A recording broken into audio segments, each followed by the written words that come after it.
Comment les gens peuvent distraire 5 000 milliards en 10 ans, alors que ces enfants que vous voyez là, essayez de mettre main sur eux, vous les interrogez. Vous verrez que là-bas, il y a beaucoup de diplômés de l'enseignement supérieur. Il y en a qui sont au quartier, chômage. Ils n'ont pas... Les autorités ont pris des mesures conservatoires que moi j'ai saluées personnellement. Parce que les microbes à Douala, je ne sais pas s'ils sont encore ailleurs, ne les négligez pas. C'est organisé. Bien organisé.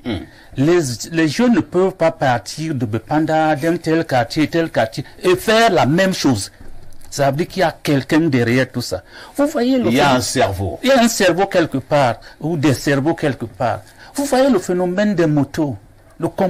Ce phénomène donc du microbe, ces garçons qui sèment la terreur, est-il un simple phénomène de banditisme normal, ou alors, en poussant un peu plus l'analyse, on peut trouver quelques éléments d'agenda caché? Oui, parfait. Je crois que il ne faut pas que les Camerounais se trompent ou qu'ils se leurrent. Il s'agit d'une expérimentation de la guérilla urbaine.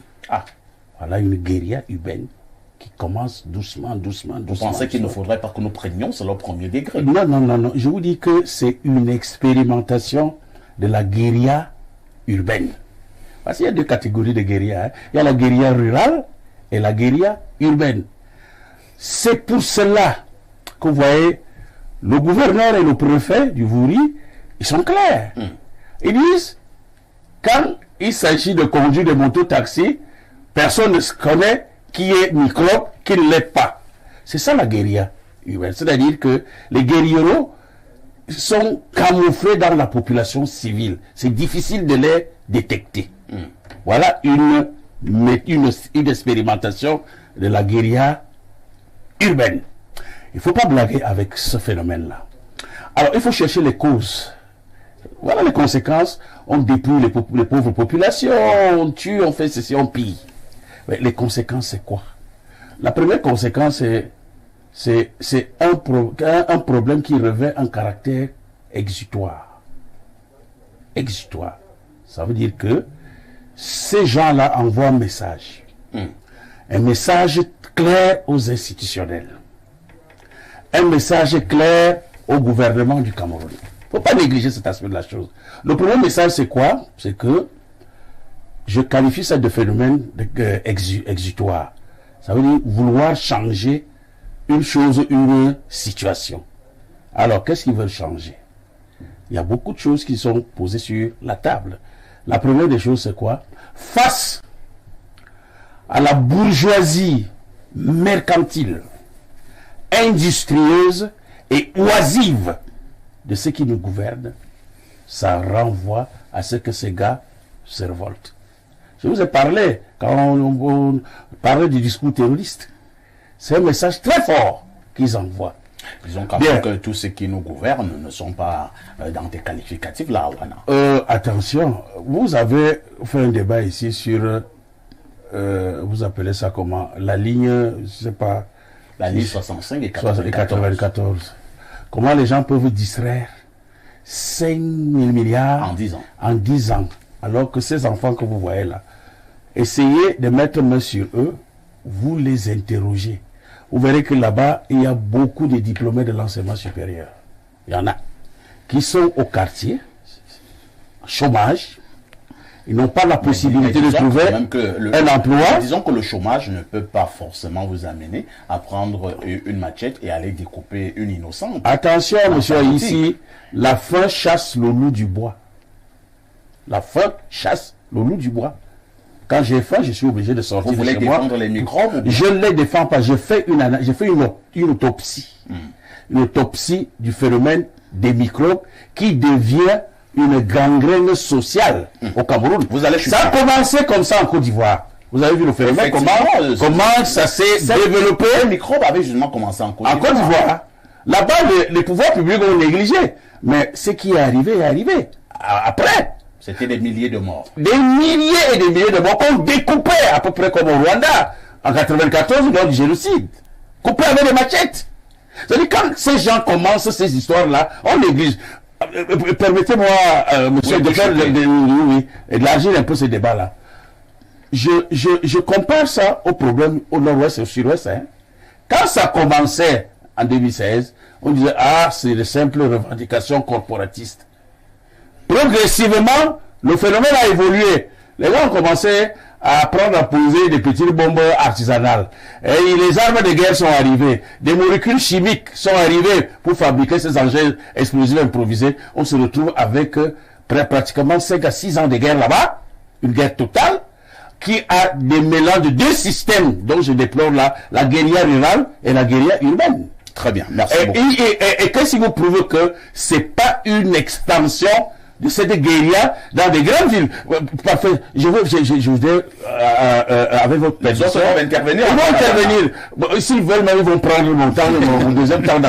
Parce que je voudrais dire quelque chose qui est très important. Convoquons un peu, il faut avoir la mémoire de l'histoire. Avant, je disais au maire que j'avais lu des écrits réotypés de Omyobe. Oui.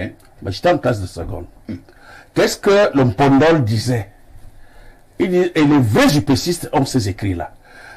Il disait que les deux présidents vont mettre long au pouvoir. Oui. Il appelait c'est pas péjoratif, mais les nordistes, les gens qui portent des robes. Ils mettront long, mais pas plus long au pouvoir. Mais la veste va revenir, et c'est la veste qui mettra très long au pouvoir.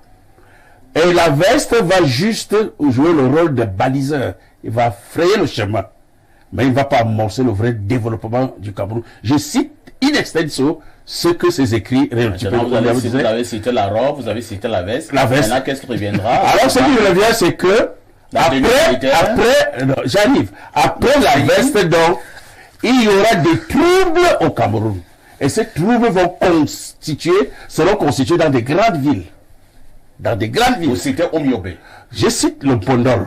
Voilà. Donc voilà ce qui se passe. Nous avons Bamenda, nous avons Limbe, nous avons tout le septentrion, nous avons Douala et c'est la parole à Dr Mbessé.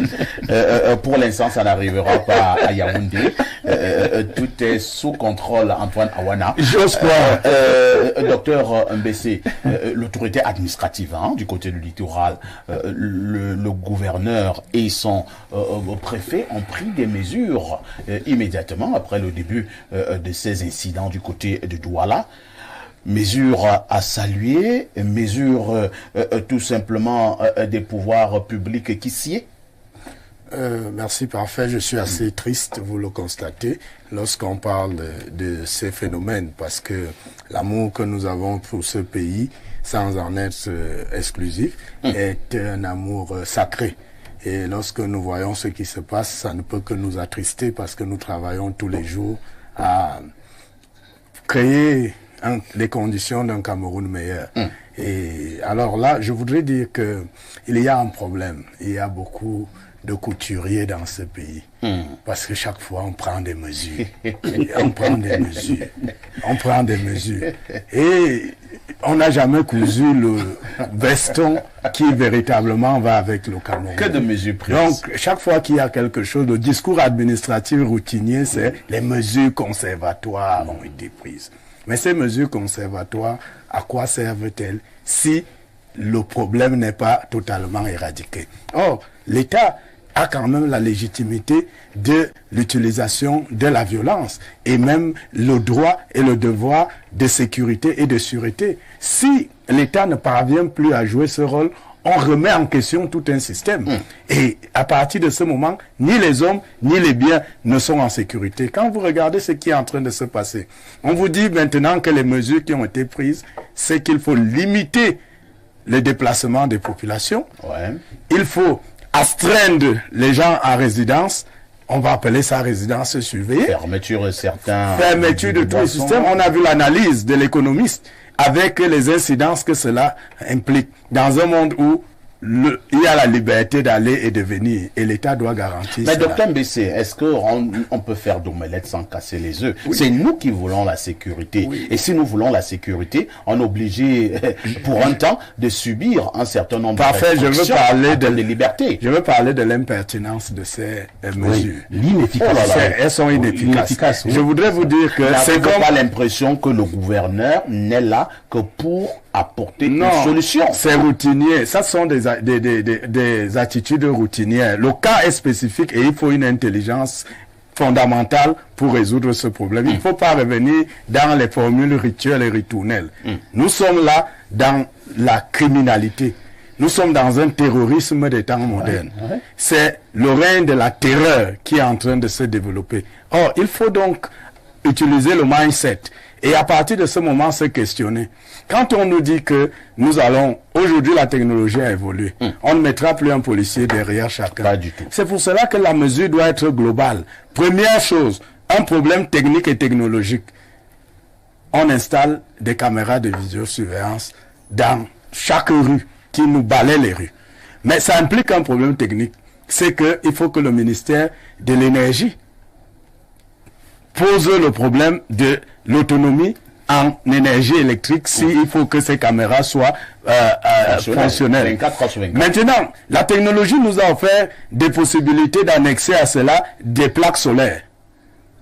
Et Douala est une zone où nous pouvons gérer ce genre de choses. On peut donc mettre sur chaque rue, comme ça se passe dans les autres pays. En Occident, par exemple, vous ne trouvez pas un policier derrière chacun. Ce sont les caméras qui balaient une rue et il y a un moniteur de contrôle dans une salle. Et là, les policiers sont en train de contrôler, étant dans la salle, regardant la télé, et ils voient le mouvement de toutes les rues, chacun ayant un secteur. Voilà comment ça se passe ailleurs. Mais nous arrivons chez nous, on dit que les populations ne doivent plus fonctionner, les bars doivent fermer, l'économie va en partir, parce qu'on dit que et les mototaximans doivent se gérer. Nous disons non, ces mesures sont archaïques, passéiste et traditionnel. Merci. Il est important d'adapter les mesures à l'évolution du monde. On pose un problème technologique, on pose une question de conversation interministérielle qui ne peut pas concerner la seule unité administrative, c'est-à-dire le responsable administratif qui est le préfet, le gouverneur. On s'assied ensemble dans un comité de sécurité interministériel et on voit les implications de tout un chacun pour que les mesures adéquates soient prises. Ça pose donc un problème de développement technologique, ça pose également un problème de flexibilité et d'adaptation pour comprendre le problème. C'est comme si quelqu'un a un cancer et vous lui donnez un paracétamol. C'est ce qui est en train de se passer. On prend à la hâte des décisions, mais avec des incidences négatives. Monsieur le maire Yété, docteur Mbessé est légèrement même déçu par les mesures qui ont été prises par l'autorité administrative du côté de Douala. Il a donné quelques esquisses de solutions selon lui. Entre-temps, est-ce que le gouverneur devait dormir? Le préfet devait également somnoler? Ils ont peut-être fait, pour un premier temps, ils ont posé un acte en urgence.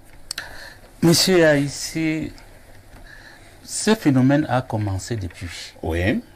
Et les gens l'ont décrié. Et les gens ont dit que le pouvoir ne prend aucune disposition. Le pouvoir a pris en main. Je ne suis pas là pour défendre le pouvoir. J'ai été aussi, d'ailleurs, c'est votre droit. J'ai été aussi autorité et je connais comment ça fonctionne. Lorsque vous avez été dans ces milieux-là, il y a un certain nombre de choses qui se prennent, mais qui ne sont pas publiques. Le pouvoir, je veux dire, les autorités ont pris des mesures conservatoires que moi j'ai saluées personnellement. Parce que les microbes à Douala, je ne sais pas s'ils sont encore ailleurs, ne les négligez pas. C'est organisé. Bien organisé. Les jeunes ne peuvent pas partir de Bepanda, d'un tel quartier, et faire la même chose. Ça veut dire qu'il y a quelqu'un derrière tout ça. Vous voyez il y a un cerveau. Il y a un cerveau quelque part, ou des cerveaux quelque part. Vous voyez le phénomène des motos, le comportement des motos. Il faut regarder leur psychologie. C'est le même. Que ce soit à Yaoundé, à Douala, et ça, c'est inculqué où? dans les syndicats, dans des réunions que vous ne maîtrisez pas. Donc le pouvoir public a pris des mesures. Et le pouvoir public ne peut pas vous dire le contenu de chaque mesure prise. Non, vous ne pouvez pas lui demander de vous dire ça. S'il dit que quand on va fermer les bars, on va faire ceci, on va faire cela, ça veut dire que tout est dehors. Cela relève de la stratégie. Cela relève de la stratégie. Ça veut dire que si on a dit que les bars seront fermés là, il y a beaucoup de choses dans les bars seront fermées. Si on a dit que les motos ne vont plus circuler à partir de... Il y a beaucoup de choses dans les motos ne vont plus circuler. Donc ne prenez pas les mesures là comme vous les voyez comme ça. Il y a beaucoup de choses dedans. De telle sorte que si le gouverneur disait que les motos ne fonctionnent pas à partir de tel moment, parce qu'on va faire ceci là, on va faire ceci. Non, c'est que tout est déjà dehors. Ils prendront les autres prendront aussi des dispositions pour contourner tout ça là. Alors que maintenant, à travers ces mesures-là, mais vous ne pouvez pas demander quelque chose de son contraire aussi. Moi, je souhaite que les gens comprennent que quand vous avez eu la possibilité de diriger à un moment donné, qu'on vous laisse assumer vos responsabilités. Et on vous juge à la fin de ce que vous avez arrêté. Si le gouverneur et ses collaborateurs ont pris des mesures de sécurité conservatoires, ils ont donné un délai, laissez-les. Jugez-les à la fin. Parce qu'ils ont dit ceci, qu'est-ce que ça a donné à la fin? Ben, vous prenez les mesures. Moi, j'ai suivi au cadre du SDF parler, donner ce qu'on devait dire, ce que le gouverneur devait dire. J'ai suivi Kawala dire ce que le gouverneur devait dire. Mais alors, prenez les places du gouverneur et ses collaborateurs et faites ce que vous voulez. Mais si c'est eux qui sont des responsables, en ces moments-là, ils ont pris des mesures.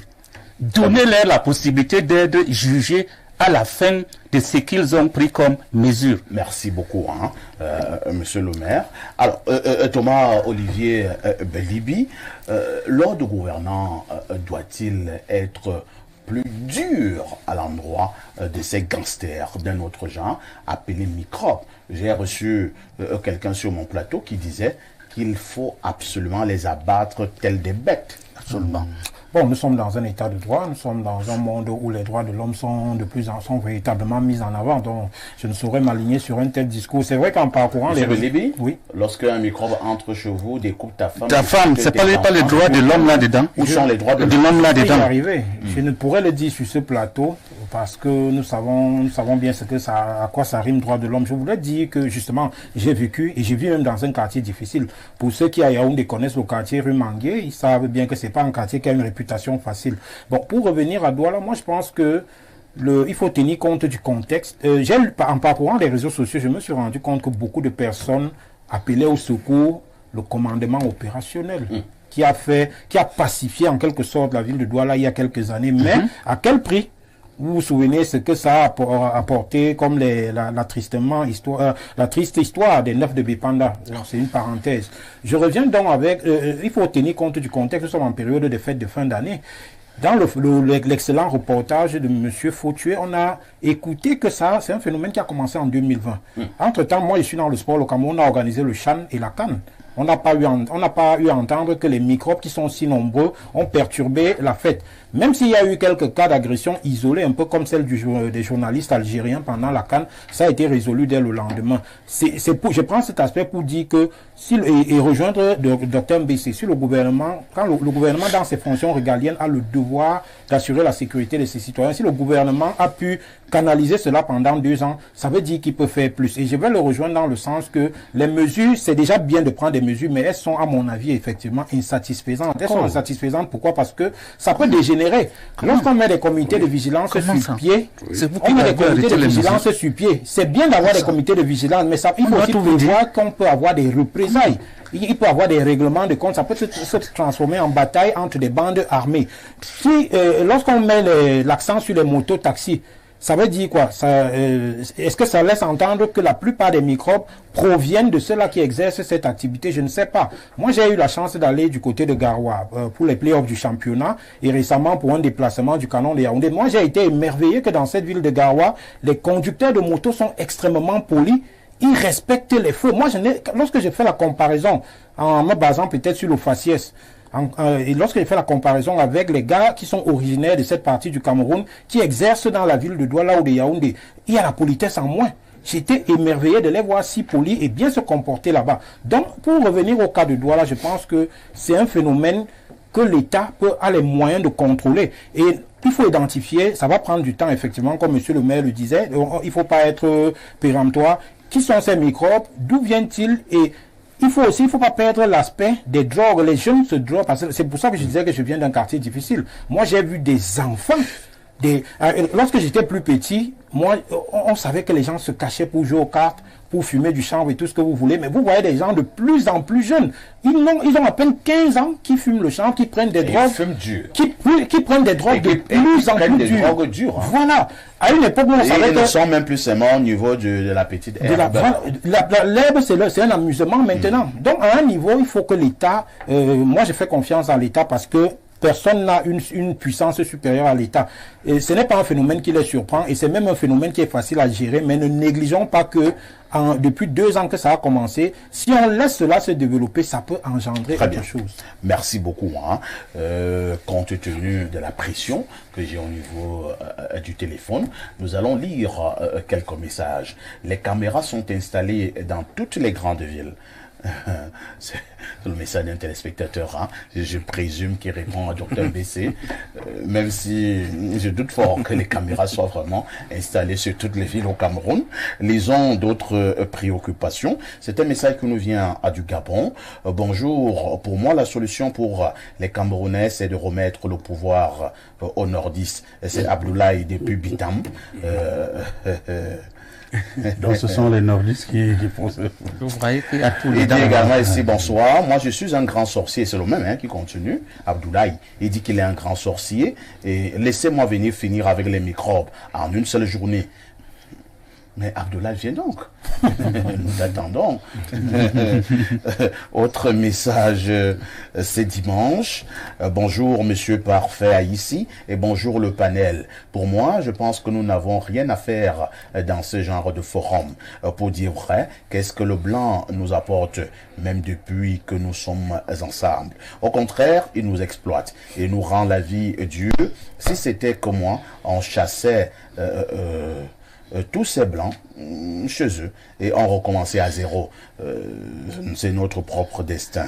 Pour ce qui est de l'insécurité dans nos villes, les causes sont premièrement sociologiques à travers le manque d'emploi, deuxièmement politique, du fait effectivement de l'absence d'une vision pouvant permettre à chaque niveau de la société de se mouvoir paisiblement, et en dernier ressort l'aspect économique, car les Camerounais sont pauvres, ils veulent vivre mais n'ont pas de moyens parce que conséquence, le seul moyen rentable est la création des groupes de terreur pour arnaquer des populations.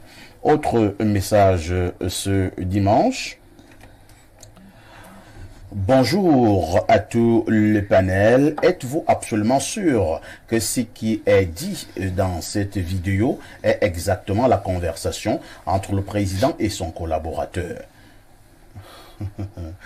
La mise en scène des réseaux dans les réseaux sociaux a atteint les limites inimaginables. Rappelez-vous que c'est bien M. Paul Biya qui a été impérial lors d'une conférence publique avec le président Macron à Yaoundé il y a à peine quelques mois. C'est ce même chef d'État du Cameroun qui a fait une allocution avec maestria précisément lors de son intervention démontrant qu'il maîtrisait bien son sujet et son document. Vrai, vous y croyez, vous, à ce montage de bas étage? C'est Jacques Ndongo depuis Douala qui envoie le message. Autre message ce dimanche. Bonjour, perfecto, bonne émission. C'est que M. Awan a dit concernant le transit des armes pour le Tchad. Ces armes et équipements de guerre sont escortés par la CEMIL, Mirabeau transitaire en douane à Douala. Info sûre. Merci, bonne émission. D'accord. Autre message, toujours de Mirabeau. Bonjour perfecto, bonne émission. Je suis très fâché concernant le protocole de notre président Paul Biya, chef de l'État. Vu sa coiffure, le protocole a laissé le coiffeur mettre une perruque avec... Vraiment, Mirabeau, je préfère m'arrêter à ce niveau, n'ayant pas des éléments nécessaires. Bonjour à vous sur le plateau. Je salue très respectueusement votre riche panel constitué de brillantissimes personnages. Je me penche du côté de Monsieur le maire qui pense qu'un pays qui veut relever tout un continent riche tel que le nôtre, c'est du beurre. Je jetterai également un regard sur l'analyse de Monsieur Awana pour dire 500 milliards pour un pays comme le Cameroun qui pousse son budget annuel à plus de 6 000 milliards, plus des détournements, ligne 95 et autres. Je vous invite très respectueusement à faire le ratio. En fait, les États-Unis ne peuvent rien apporter au développement de nos pays. Cette soi-disant aide est une bombe fumigène qui a pour but de voiler les yeux et les consciences afin de renforcer la mainmise sur les richesses. Une main qui a presque lâché prise. C'est Jorel depuis Bastos qui envoie la préoccupation. Bonjour à vous sur le plateau. Nous vous prions de demander aux forces de l'ordre de jouer leur rôle. Elles connaissent les dealers et ne les inquiètent pas. Pour traquer les délinquants, il faut détruire les sources de ravitaillement. Merci. Il veut parler de ces endroits où on fume dur pour ce qui concerne les drogues. Bonjour Perfecto. Avec tout ce qui... Avec tout ceci, que faites-vous encore ailleurs? C'est Gomez, ton fan de Tudois là. Merci Gomez. Autre message, je vous amène au 213, c'est l'Algérie. Bonjour Perfecto et bonjour au panel. Même dans notre gouvernement, il y a des microbes qui sont, ma foi, oh là là, qui sont, ma foi, plus dangereux que ces microbes dans nos quartiers. Les Camerounais sont trop forts. Quand il faut neutraliser les petits voleurs de poules au quartier, ils les brûlent avec des pneus. Mais quand les grands voleurs du régime qui ont détourné des milliards en brisant la vie et les rêves des millions des Camerounais passent à côté d'eux, ils leur déroulent le tapis rouge en criant « Ayop, Ayop ». Les Camerounais méritent tout ce qui leur arrive.